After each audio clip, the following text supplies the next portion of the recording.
This week, everyone has been waiting for. College football season is finally here. Hello, I'm Mike Kaler. Welcome to the Week 1 edition of the Bedlam Nation Conversation presented by Dodge, your weekly look at OU and OSU football with the coverage team that knows them the best. Oklahoma and OU beat writer Jake Trotter and OSU beat writer Scott Wright. This week, let's start with Scott. You have the most competitive game of the week as OSU plays in Seattle against Washington State at 2:30 p.m. on Saturday.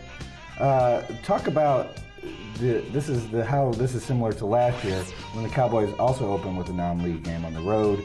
They lost to Georgia. How important is it for the Cowboys mentally, momentum-wise, to win this first game? I think this year is a lot more important than last year was, because I think Georgia was better than people were giving them credit for as we went into this game last year. That's a really talented team, and realistically, it was going to be tough for Oklahoma State to go in there and win. This game becomes a lot more important because this is a game against a team that they should win. It's really their toughest non-conference game of the season. Everything else is at home against similar competition or worse, for instance, Missouri State. But so this is a really important game for them to build some momentum going into those home non-conference games.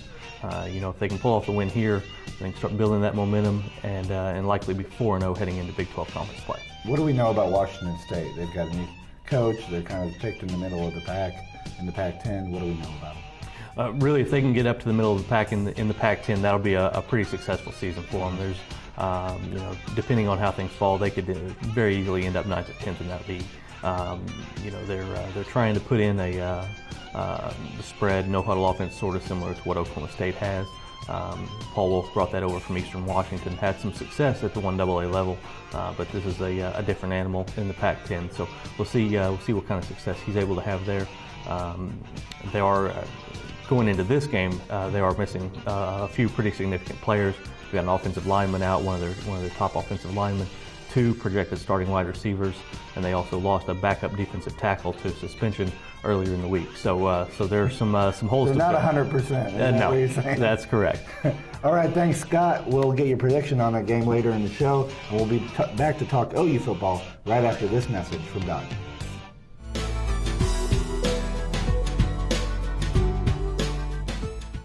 And we're back with Jake Trotter to talk OU football. Jake, on Saturday, the Sooners kick off at 6 p.m. against Tennessee Chattanooga. The Mocs are 1AA, and they're not a very good 1AA team at that. What do you think the Sooners will try to accomplish with this game on Saturday? Well, first of all, they'll try to win it. Second of all, I think that they're going to work on execution. I mean, I think that's the one thing that they can control. And maybe get some guys that don't play a whole lot, some experience, and those true freshmen that have a chance to contribute this year. But they could deliver the KO punch in the first quarter, so it's going to be interesting to see how they manage the game. But you want to get Bradford at least a half. You want to get DeMarco Murray a half, and see how those guys perform. Are we right to assume that the offense is going to look pretty generic?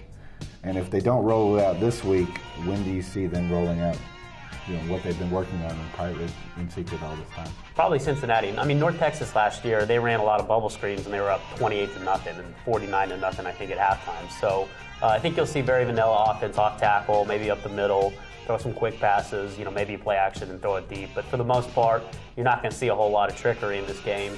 And I think the plan is probably to have your backups in the third quarter if all goes. You don't want to be. If Bradford's in the fourth quarter, you're not playing very well. So they want to execute well and just get out of this game and move on to the meat of the non-conference schedule. Yeah, is this a good way for Sam too to get a nice big stat game to kind of, if they want this Heisman campaign to start rolling? This game's not going to have any impact on his Heisman. The games that are going to have an impact on his run are Texas, Kansas, Missouri Big 12 Championship, those kind of games. All righty, thanks, Jake. We'll be back with our point-counterpoint segment after this message from Dodge.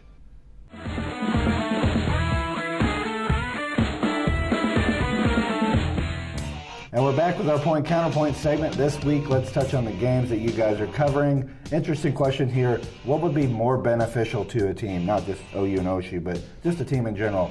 A road loss to a good team, a good non-conference team, like OSU had last year against Georgia, or a rout against an overmatched Cupcake, which we expect OU to have on Saturday? Depends what team you are. If you're Oklahoma, obviously beating a Cupcake is better than losing on the road. If you're Tennessee Chattanooga, maybe playing OU tough on the road like they did with Arkansas last year is better than beating, Washington and Lee at home. So it just depends who you are. I think it's all about vantage point. Did you lose to Tennessee Chattanooga at some point? I checked. Actually, we never played Tennessee Chattanooga, which I'm surprised. OSU kind of had the same scenario last year where they come out and they lose to Georgia in the first game, and then they have a nice string of playing Rhett Bomar and whoever he was playing for. What do you think they got more out of? Well, I think that a road game against a tough competition, you learn a lot more about your team really quickly in that scenario. I think that Oklahoma State learned a lot about themselves at Georgia last year. Obviously, that the way that game went was also kind of damaging because things kind of snowballed on them and probably hurt their confidence a little bit going into the rest of the season. But I think that in this scenario, when you go on the road, even if they were to lose to Washington State, it would be damaging, of course. But you will learn a lot more about your team going into a hostile environment. It'll prepare you more for what's down the line. For instance, with going to Texas or Missouri or Texas Tech later on this season. So there are some positives to going on the road and playing a tough team this early in the season. They'll come out of this, win or lose, knowing more about themselves than they would if they were playing Washington at Lee. But I subscribe to the theory that Kansas did last year. You get all that momentum going, especially, the elite teams, you want to play somebody good because you want your BCS standing to be solid. But if you're a middle-of-the-road team trying to, take the next step, I say, get your confidence up like Kansas did. Nobody would thought Kansas would have gotten the Orange Bowl, and they never would have done that if they'd gotten clobbered by Georgia early on in the year. Oklahoma State's best season, one of their best seasons in, I think, '97, they played a bunch of cupcakes in the non-conference, got going, and ended up, making a run to the Alamo Bowl. So I think that playing a soft schedule and getting your confidence up, there's something to be said for that, opposed to getting clobbered on the road, by an SEC team. Mm-hmm. All right, thanks, guys. We'll wrap it up with our final segment, predictions. But first, a message from Doug.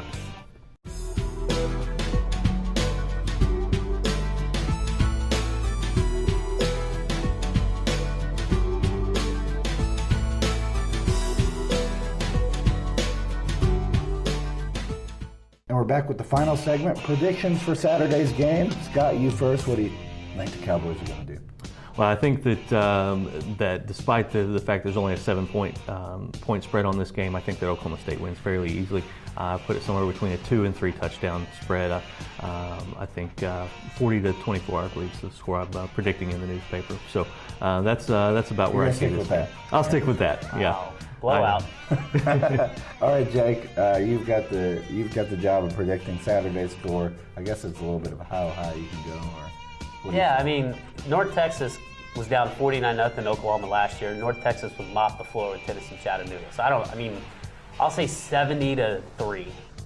So Stoops calls off the Dogs at some He's going to have to. Or Lupica's going to come after him again. We'll have all this drama next week heading into Cincinnati. Nobody wants that. Here's the prediction I want to know. How early do we see Joey Halsley?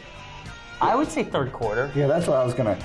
Early third quarter? Are we saying at the start of the third quarter? I would say second series into the third quarter. Yeah, that was my prediction for you. Who's in the backfield for the final offensive play for OU on Saturday? Oh, my gosh. Do they call you down? Justin Johnson. Oh, wait, quarterback? Halsley. Quarterback and running back. Justin Johnson and Halsley. Okay. Here's the thing, too, though. OU, I think, scored every time they had the ball against North Texas. Seems that way. So I don't know if they could really do a whole lot. 49 points and a half is almost unheard of. So that's like 19 and 12. Like when you played Scott on the video game. Right? That's true. That's actually a decent comparison. So. All right, thanks, guys. That brings us a close to the first week edition of Bedlam Nation Conversation. Be sure to check out something new and exciting at 4 p.m. Saturday. Pre-game live from Campus Corner. I'll be there. Jake will be there. Bayer Trammell will be there. Live streaming on News OK from Campus Corner.